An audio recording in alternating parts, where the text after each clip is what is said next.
Sir దాదాపు 20 సంవత్సరాలు sir. ఇదే గుడివాడ, విజయవాడ రోడ్లు ఎన్ని ఇబ్బందులు పడ్డారు గతంలో అనేది కనీసం అప్పుడు ఆయన మంత్రిగా కూడా ఉన్నారు. నేను అంతకుముందేమో మా అధికారంలో లేమో ఏదేదో చెప్పిన నేపథ్యం.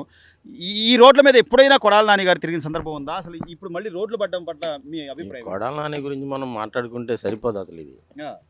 ఈ రోజు సరిపోదంటారా? అసలు అంతేగా మరి. ఆ! ఆ మహానుభావుడు చేసిన ఘనకార్యాలు, హ్మ్.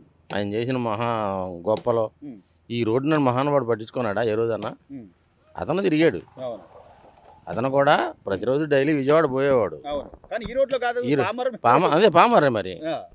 మెయిన్ హైవేలో పామర్ నుంచి పోయాడు. ఈ రోడ్లో పోవడానికి అతనికి సీన్ ఎక్కడది అసలు? అవును. హ్మ్. ఏ రోజున పట్టించుకున్నాడు ఈ రోడ్డుని? హ్మ్. ఈ రోడ్డే కాదు అసలు ఈ నియోజకవర్గంలో ఏం చేశాడు ఆయన? హ్మ్. మరి అలాంటి వ్యక్తి సరే 4 సార్లు, 5 సార్లు గెలిపించారు జనాలు. 4 సార్లు గెలిపించారు. ఇంకోసారి నా మీద ఎవడు పోటీ చేయలేడు, ఏ మగాడు నా మీద అంత ధైర్యంగా పోనీ ఏం చేసావని చెప్పుకోవడానికి ఆయన అంత ఇదిగా మాట్లాడేవాడు సార్ ఆయన. రౌడీయిజం, హ్మ్. రౌడీయిజం. అంతే. ఆయన ఒక్కడే కాదు, హ్మ్. ముగ్గురు మాట్లాడారట. అవును. అవును. మమ్మల్ని ఓడించేవాడు లేడు, పుట్టడో పుట్టబోడు అని చెప్పి ముగ్గురు మాట్లాడారట. అవును. అందుకే ఎలక్షన్ కౌంటింగ్ మధ్యలో లేచి వచ్చారుగా. అవును. సో ప్రజలే పిచ్చోళ్ళుగా. ఒక్కటి. హ్మ్. ఇప్పుడు ప్రజలు అనేవాళ్ళు ఎవరో పిచ్చోళ్ళు కాదు. హ్మ్. గతంలో వీళ్ళు గొర్రెలు డబ్బులు ఇస్తే ఓట్లు వేస్తారని చెప్పేసి అనుకునే పరిస్థితులు అన్నీ పోయినాయి. హ్మ్. ఇవాళ క్రింది స్థాయిలో ఉన్న వాళ్ళు కూడా చదువుకుంటున్నారు. అవును. లేబరు అని చెప్పేసి పిలుచుకునే వీళ్ళు కూడా మొత్తం అందరూ చదువుకుంటున్నారు. అవును. చదువులు వచ్చేసినాయి అందరికీ. అవును. ఎవడో పాకల్లోకి వెళ్ళి పొలాల్లోకి వెళ్ళి పనులు చేయట్లా. అవును. వీళ్ళు మంత్రులు అనేవాళ్ళు, నాయకులు అనేవాళ్ళు ఏం చేస్తున్నారో ప్రతిదీ అందరూ గమనిస్తూ ఉన్నారు. ఖచ్చితంగా. అరచేతిలో ఫోన్ వచ్చేసింది. ఫోన్ ప్రతిదీ వచ్చేసింది, అరచేతిలో కనపడుతుంది. గమనిస్తూ ఉన్నారు. అవును. వీడు అబద్ధాలు చెప్పినా నిజం చెప్పినా వీడు ఏం చేస్తున్నాడని చెప్పినా ప్రతి ఒక్కడు గమనిస్తూ ఉన్నారు. అందుకే వీళ్ళకి ఓటమి. జగన్బాబు చెప్పుకుంటున్నాడు, నేను అన్ని ఇచ్చాను, అవి ఇచ్చాను, ఈ ఇచ్చాను అని చెప్పేసి నన్ను. అవును. ఓకే, ఇచ్చావు కాదంటలా, దానివల్ల ఉపయోగం ఏముంది? అవును. ఏది ఈ ఒక్క రోడ్డే వదిలేసుకున్నాం. మొత్తం రాష్ట్రం మొత్తం మీద ఎన్ని రోడ్లలో అవును. ఒక ఆటో వాడైతే పశ్చిమ గోదావరి జిల్లాలో నా ఆటో ఇదే నా నా వృత్తి, అవును. ఆటో ఇరిగిపోయిందని చెప్పి ఆటో ఎదురు కూర్చుని ఏడుస్తూ ఉన్నాడు. అవును. ఎంతో మంది సార్ అట్లా ఆటోలే కాదు, టూ వీలర్లని కానీ ఎన్ని ఖర్చులైని ఎన్ని ఇబ్బందులు పడ్డారు. అసలు పోనీ పొరపాటున ప్రమాదం జరిగితే ఆ కుటుంబ యజమాని చనిపోతే రోడ్డు మీద పట్టమే కదా సార్ కుటుంబం మొత్తం. అవును, నేను 10,000 ఇచ్చా 15,000 ఇచ్చాను దేనికి అవి? ఆటోవాడు 10,000 ఇస్తే మళ్ళీ 50-30,000 రాశారు కదా స్వామి. అవును. ఆటోవాడు 10,000 ఇచ్చాడు, ఉమ్. 30,000 రాశారు, ఏడ్చారు వాళ్ళు. ఉమ్. ఎందుకురా బాబు మాకు ఈ 10,000 రూపాయల సంగతి అని చెప్పేసి నన్ను. అవును. రెండోది లారీలోళ్ళు వాళ్ళ పరిస్థితి అంతే. అవును. 5,000 కట్టుకోవాల్సిన ఫైన్కి అవును. 30,000, 40,000, 50,000, 60,000 అవును. వాళ్ళు ఇబ్బందులు పడ్డారు. అవును. గ్రీన్ ట్యాక్స్లు పెంచేసి ఆ. 500 దాన్ని 18,000 18,000 చేశాడు. ఆ. ఎన్నో రకాల రిస్కులు, ఉమ్. అందరూ రిస్కులు పడ్డాం. ఉమ్. అందుకనే కదా 11 సీట్లు మరి ఇచ్చింది. దీన్ని కనీసం అదే ఎందుకని మనల్ని ప్రజలు తిరస్కరించారు అని సమీక్షించుకోకపోగా ఇంకా కూటమి ప్రభుత్వం మీద వాళ్ళు ఏదో దొంగ హామీలు ఇచ్చారు, వాళ్ళ వల్ల కాదు, 5 ఏళ్ళు ఆగండి, 5 ఏళ్ళ తర్వాత నేను వస్తా, బట్టలు పదిసి నిలబెడతా అని జగన్మోహన్ రెడ్డి గారు ఏంటి సార్ ఆ కామెంట్లు ఎట్లా చూడాలి సార్ ఆయన ఆ మాటలు? ఆయన బట్టలు కూడా తీసుకోవాలి అంతే. ఆ, ఇప్పుడు చెల్లి వ్యతిరేకమైంది, తల్లి వ్యతిరేకమైంది, అవును. కుటుంబంలో మొత్తం అంతా వ్యతిరేకమైపోయారు. ఉమ్. ఇది ప్రజలు గమనిస్తూ ఉన్నారు. అవును. అవును. ఇది ప్రజలు గమనిస్తూ ఉన్నారు. ఉమ్. మనం ఓడిపోవడానికి గల కారణం ఏంటి? ఇవేగా. అంతేకాదు ఇప్పుడు తల్లి చెల్లి మీద కోర్టుకి వెళ్ళాడు. తల్లి చెల్లి మీద కోర్టుకి వెళ్ళాడు, ఉమ్. బాబాయిని చంపాడు. ఉమ్. జనాలకు తెలియదా? అవును. ఖచ్చితంగా అతను చంపించాడన్న సంగతి తెలుసు అందరికీ. ఉమ్. ప్రజలందరూ తెలుసు. అవును. అందుకని చెప్పేసి ఇవాళ జగన్మోహన్ రెడ్డికి ఈ పరిస్థితి. సో చివరిగా సార్ కూటమి ప్రభుత్వం అధికారంలోకి వచ్చిన తర్వాత ఈ రోజు చంద్రబాబు నాయుడు గారు ఒకటే చెప్తున్నారు, నేను అభివృద్ధి కూడా చూసుకుంటూనే మీకు సంక్షేమ పథకాలు ఇస్తానమ్మా, కొద్ది టైం పట్టచ్చేమో కానీ ఖచ్చితంగా ఇచ్చేదే అని చెప్తున్నారు. మరోవైపు వీళ్ళేమో అసలు వాళ్ళు ఇవ్వలేరని చెప్తున్నారు. ప్రజలకు నమ్మకం ఉందంటారా? పోయినసారి ఆంధ్రప్రదేశ్ ప్రజలు ఉమ్. ఫస్ట్ విడిపోయిన తర్వాత ఫస్ట్ సీఎం చేసి అవును. రెండోసారి సీఎం చేయకపోవటం మనకి ఇవాళ ఉమ్. వచ్చిన దుర్భర పరిస్థితి. అవును. నెక్స్ట్ రెండోసారి కూడా చంద్రబాబు గారు సీఎం అయి ఉంటే అవును. ఆంధ్రప్రదేశ్ అనేది ఉమ్. ఇలా ఉండేది కాదు. అవును. తెలంగాణ కంటే నెంబర్ 1గా ఉండేది. అవును. అమరావతి పూర్తయ్యేది, పోలవరం పూర్తయ్యేది, రోడ్లు ఉండేవి, రోడ్లు ఉండేవి, పరిశ్రమలు వచ్చేవి, ఉమ్. నెంబర్ 1గా ఉండేది. ఉమ్. ఇవాళ వెనకపోవడానికి మెయిన్ మహానుభావుడు ఆ మహానుభావుడే. ఉమ్. కబ్జాలు, ఉమ్. గొడవలు, ఉమ్. ఏమంటే ఎవరన్నా నోరెత్తి మాట్లాడే సీన్ ఉండేదా? అవును. బజార్ మీదకి వచ్చి అవును. సామాన్య మానవుడు అవును. ఉమ్. సామాన్య మానవుడు నోరెత్తి మాట్లాడే సీన్ ఉండేదా? అవును. మరి అట్లాంటి పరిస్థితులు ఉమ్. ఇవాళ ప్రజలు కాదనుకున్నారు, వద్దనుకున్నారు, మళ్ళీ అలా వస్తారు ఈయన. అవును. చొక్కాలు ఇప్పుకున్నా ఈ బట్టలు ఒకటి తీసి కొడతానని చెప్పేసి అన్న ఇవన్నీ ఆయనకి మైనస్ పాయింట్లే. అందరూ ఒక ముఖ్యమంత్రి స్థాయిలో ఉన్న వ్యక్తి దిగిపోయి మాజీ ముఖ్యమంత్రి అయ్యి అధికారుల్ని ఎక్కడున్నా అండమాన్లో ఉన్నా నువ్వు సప్త సముద్రాల అవతల ఉన్నా నీవు ఉద్యోగం నీ టైం అయిపోయినా నువ్వు ఎక్కడున్నా నేను తీసుకొచ్చి మళ్ళీ నేను ఇరగదీసేస్తానని చెప్పేసినానంటే నిశ్చితంగా గమనిస్తా ఉన్నారు. ప్రతి ఒక్కడు ఆలోచిస్తున్నాడు ఏంటి ఈ మాటలు, ఏంటి ఈ పరిస్థితి అని చెప్పేసి. సార్ చివరిగా ఈ గుడివాడ రోడ్డు ఇంత పడుతుంది అంటే ఒక్క రాము గారు మాత్రమే కాదు సార్, అటుపక్క పామరు కానీ లేకపోతే ఇటు బోడే ప్రసాద్ గారు కానీ లేదా వీళ్ళందరినీ అనుసంధానం చేస్తూ బాలశౌరి గారు కానీ వీళ్ళందరి ప్రోద్బలంతో ఈరోజు రోడ్డు పడుతుంది. ముగ్గురు నియోజకవర్గం నాన్న ఇది, ముగ్గురు నియోజకవర్గం. ఆ రోజున వాళ్ళు చాలా గొప్పలు చెప్పుకున్నారు, మేము అది ఇది అని చెప్పేసినని.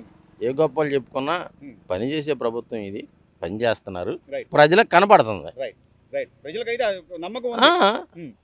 కనపడుతుంది. ఇప్పుడు ఈ రోడ్డు ఎన్ని సంవత్సరాలుగా ఉంది ఇట్లా, ఎంతమంది చనిపోయి ఉంటారు, ఎన్ని రిస్కులు పడి ఉంటాం.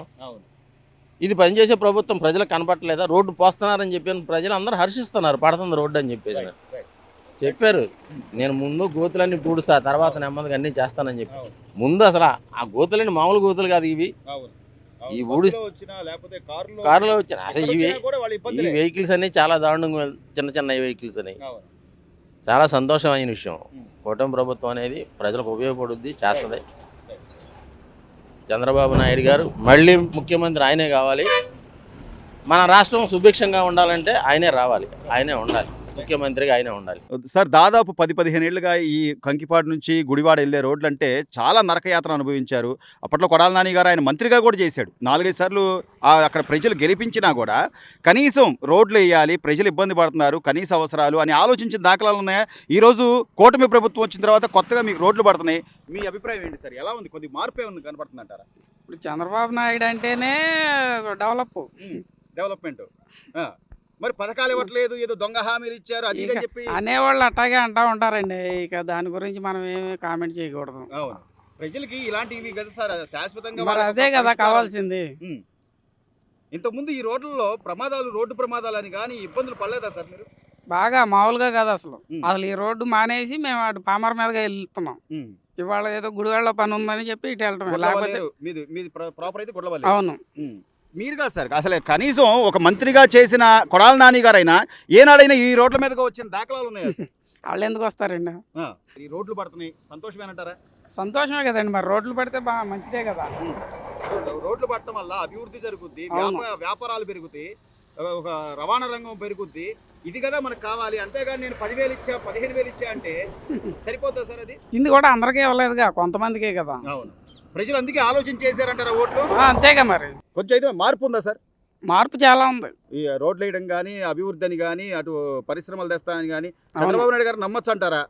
100%. సరే, ఈ రోడ్ల మీద ఎన్నో ఏళ్ళు, దాదాపు 15 ఏళ్లగా ఒకే వ్యక్తిని గెలిపించుకున్నారు. గుడివాడ ప్రజలు కూడా ఏదో ఆయన చేస్తాడని చెప్పి మంత్రి కూడా అయ్యాడు. 20 ఏళ్ళు 4 దఫాలుగా గెలిపించుకున్నా కూడా ఆయన వల్ల అసలు ఏమన్నా లాభం జరిగిందా? కనీసం ఈ రోడ్ల మీద ఏనాడైనా ఆయన వెళ్ళిన దాఖలాలు ఉన్నాయా సార్? అసలు రోడ్లు ఎంతవరకు వేసిందే ఉందండి. కనీసం నా కళ్ళ ముందు కనీసం 10 మందిని యాక్సిడెంట్లు అయి చూసిన వాళ్ళు చూసాను. నేను రోజు తిరుగుతాను ఇటు, ఈ వ్యాపారం చాక్లెట్లు బిస్కెట్లు తిరిగి అమ్ముకుంటాను. ప్రతిరోజు ఏదో ఒకటి యాక్సిడెంట్ అవుతానే ఉండేది. మరి ఇప్పుడు ఈ రోడ్లు వేస్తున్నారు కాబట్టి కాస్త ఇబ్బంది లేదు మాకు. కూటమి ప్రభుత్వం వచ్చిన తర్వాత ప్రజలకు ఏం కావాలి? ప్రజలకు అభివృద్ధి, లేకపోతే వాళ్ళకి రోడ్డు రవాణా వ్యవస్థ, కనీస అవసరాలు తీర్చాలి అని చెప్పి వాళ్ళు తాపత్రయపడుతుంటే మీరు ఆ పథకాలు చెప్పారు, ఇవి చెప్పారు, మీరు అవి ఇవ్వట్లేదు, ఇవి ఇవ్వట్లేదు, కేవలం ఏదో మాయ మాటలు చెప్పి అధికారంలోకి వచ్చారని ప్రతిరోజు ఏదో దుమ్మెత్తిపోస్తున్నారు కదా సార్. దాని మీద జనాలు ఏం ఆలోచిస్తున్నారంటారు? ఎవరో సంగతి నాకు తెలియదు. కష్టపడేవాడికి ఉచితాలు అక్కర్లేదండి, కష్టపడి తినాలని కోరుకుంటాడు. కష్టపడిన వాడే ఫ్రీలు కావాలని కోరుకుంటాడు. సో నిజంగా అంటే ఇది కదా సార్. ఇప్పుడు ఒక రోడ్డు ప్రమాదం జరిగి ఒక కుటుంబ పెద్ద చనిపోతే ఆ కుటుంబం రోడ్డు మీద పడుద్ది. అదే నువ్వు 10,000 15,000 సంవత్సరానికి ఇస్తే ఎన్ని రోజులు దాన్ని మనం దాచుకోగలుగుతాం? 2 రోజులు తింటాడు, 3 రోజులు తింటాడు, 2 రోజులు తాగుతాడు, 3 రోజులు తాగుతాడు, అయిపోయిందండి అంతే. ఇంక తర్వాత పరిస్థితి ఏంటి? భార్య పిల్లల పరిస్థితి ఏంటి? అవును, అదే ఈ రోడ్లు కనుక సవ్యంగా ఉంటే, మన రోడ్డు రవాణా వ్యవస్థ బాగుపడితే రూపాయి మనం ఎక్కడికైనా బయటకు వెళ్ళి సంపాదించుకోవడానికి కానీ. నేను ఇది వరకు నేను 10 ఏళ్ళు అయింది బండి కొనేది. ఈ రోడ్లో తిరగడం మొదలెట్టి కరోనా తర్వాత నుంచి తిరుగుతున్నాను ఈ రోడ్లో. అసలు 25,000 ఖర్చు అయింది బండికి ఓన్లీ బండికే. ఇంకేంటి తినేది? అవును, టైర్లు పోయో ఆ. లేకపోతే ఏదో ఇంజన్ మొన్న ఈ మధ్య 10,500 ఖర్చు పెట్టా. అవును, బోర్ ఇప్పదీసి. ఉమ్. మరి కనీసం ఇలాంటి ఆలోచనలు కూడా చేయకుండా ఆయన ఆ గుడివాడ కొడాలి నాని గారు మంత్రిగా ఉండి ఆయన ఏం చేశాడు, పోనీ సీఎం గా ఉండి జగన్మోహన్ రెడ్డి గారు ఏం చేశారు? ఎవరి గురించి ఎవరికి ఏం చెబుతుంది ఏదంటే ఇళ్ళ మీదకి వచ్చి పడిపోతారు. సో ఇప్పుడైనా కనీసం మార్పు కనిపిస్తుంది అంటారు సార్? అంటే కూటమి ప్రభుత్వం వచ్చాక రోడ్లని నాకైతే కనపడుతుంది. ఉమ్. అది ఎవరో సంగతి నాకు తెలియదు. నాకైతే రోడ్లు వేస్తున్నారు కాబట్టి నాకు చాలు. ఇంకా పర్వాలేదు. నాకు వ్యాపారం చేసుకోవటానికి చెందుకోవటానికి అవును. కాస్త ఓ రూపాయి మిగులుద్ది నాకు కుటుంబంతో ఇప్పుడు. ఎక్కడైనా బయటకు రావాలన్నా కూడా సంతోషంగా భయం లేకుండా ఆ, రావచ్చు. అది రోడ్డు బాగుంటే చాలు. ఉమ్. ఆటోమేటిక్గా అభివృద్ధి అదే పెరుగుద్ది అవును. నాకు తెలిసి.